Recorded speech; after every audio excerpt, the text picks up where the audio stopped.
नमस्कार। इस वक्त की सबसे बड़ी खबर यही है कि झारखंड मुक्ति मोर्चा राज्यसभा की दोनों सीटों पर अपना उम्मीदवार देने जा रहा है। अब से थोड़ी देर पहले मुख्यमंत्री आवास पर मुख्यमंत्री हेमंत सोरेन की अध्यक्षता में एक उच्च स्तरीय बैठक हुई। इस बैठक में झारखंड मुक्ति मोर्चा के तमाम बड़े नेता मौजूद रहे। झारखंड मुक्ति मोर्चा के कोटे के जो मंत्री हैं वो मौजूद रहे और इस बैठक के खत्म होने के बाद जो बड़ी खबर निकलकर सामने आई है वो यही है कि झारखंड मुक्ति मोर्चा राज्यसभा की जो 2 सीटें खाली हो रही हैं उन दोनों सीटों के लिए अपना उम्मीदवार देने जा रही है। ये खबर हम आपको मंत्री हफीजुल हसन अंसारी के बयान के जरिए बता रहे हैं। बैठक के बाद जब हफीजुल हसन अंसारी बाहर निकले और मीडिया से बात कर रहे थे तब उन्होंने कहा कि तमाम मंत्री और विधायक और झारखंड मुक्ति मोर्चा के नेताओं ने मुख्यमंत्री हेमंत सोरेन से कहा कि दोनों सीटों पर झारखंड मुक्ति मोर्चा को अपना उम्मीदवार देना चाहिए। अंतिम फैसला मुख्यमंत्री हेमंत सोरेन को लेना है और मुख्यमंत्री हेमंत सोरेन को ही ये आधिकारिक रूप से तय कर दिया गया कि वही उम्मीदवार के नाम का भी तय करेंगे। ये बहुत बड़ी खबर तब जबकि कल देर शाम कांग्रेस ने प्रणव झा को अपना उम्मीदवार बना दिया है। माना यही जा रहा था कि एक सीट कांग्रेस और एक सीट झारखंड मुक्ति मोर्चा के खाते में जाएगी और दोनों अपना अपना उम्मीदवार उतारेंगे। लेकिन कांग्रेस के उम्मीदवार उतारे जाने के बाद करीब 12 घंटे से अधिक के बाद ये बयान झारखंड मुक्ति मोर्चा के नेता का आया है और ये बयान तब आया है जब मुख्यमंत्री आवास पर एक उच्च स्तरीय बैठक हुई और बैठक के बाद ये बयान आया है। बयान के क्या मायने हैं और बैठक के बाद जितने मंत्री निकले उन्होंने क्या कुछ कहा है, सर से ही जानते हैं।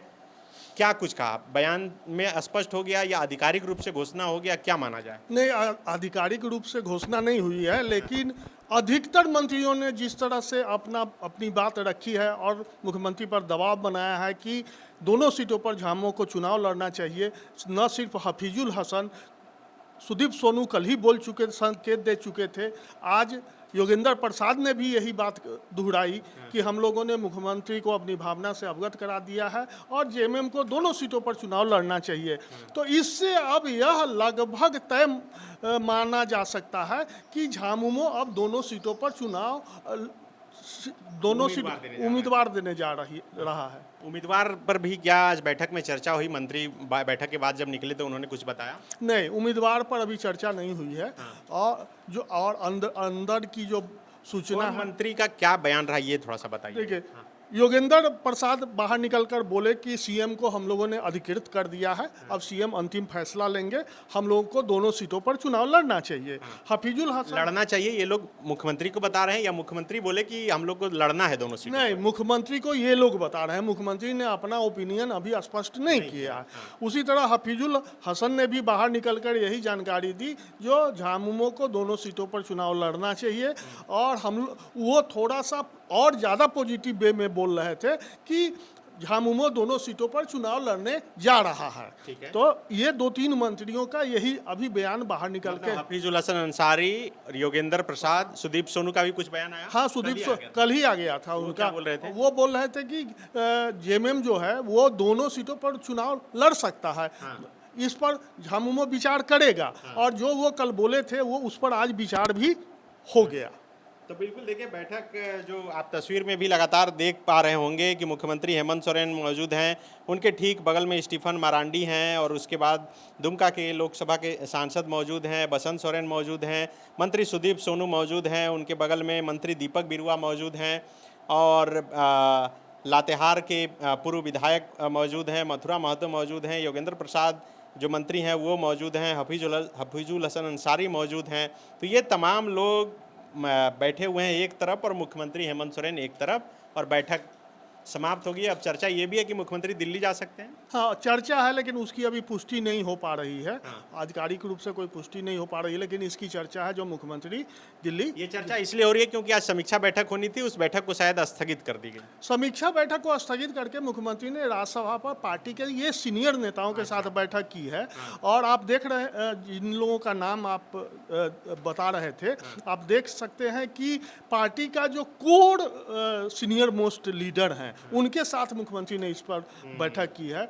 और इस कारण से आप इस बैठक में जो अधिकतर विधायकों मंत्रियों की जो सहमति बनी है या उनका जो सुझाव आया है वो मुख्यमंत्री पर भारी पड़ेगा। और इसी कारण से अब इसकी संभावना बढ़ गई है कि जेएमएम दोनों सीटों पर चुनाव लड़ेगा।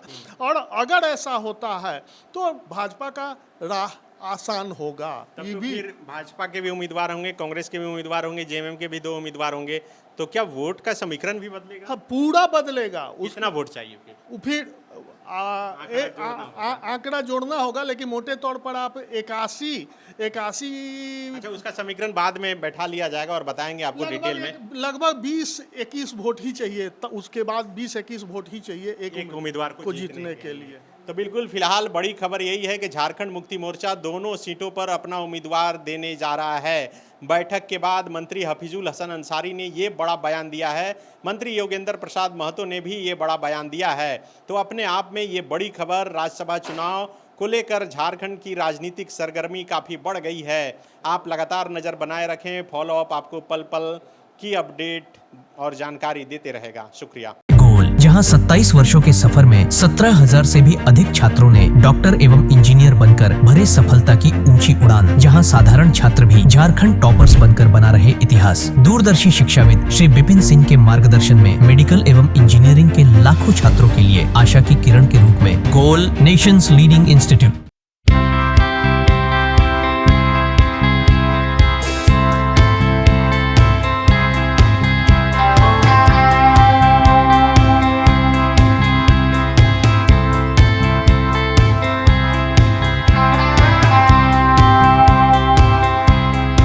सरकारी परीक्षा की तैयारी का सबसे भरोसेमंद नाम NIBM। अच्छा कोचिंग ढूंढ रहे थे तो फिर गूगल में ही बताया कि यहाँ का रेटिंग भी बहुत अच्छा था। पुरुलिया से आए हैं यहाँ पर कोचिंग करने के लिए। NIBM के बारे में मेरे एक भैया हैं जो पिछले साल ही बैंकिंग यहीं से प्रिपरेशन किए और इस बार IBPS PO में सिलेक्शन लिए। मेरा अभी फाइनल सिलेक्शन हुआ है RRB PO में, उत्तर बिहार ग्रामीण बैंक में। मेरा फाइनल सिलेक्शन RRB PO में हुआ है। IBM, thefollowup.in. Like, share, and subscribe. www.thefollowup.in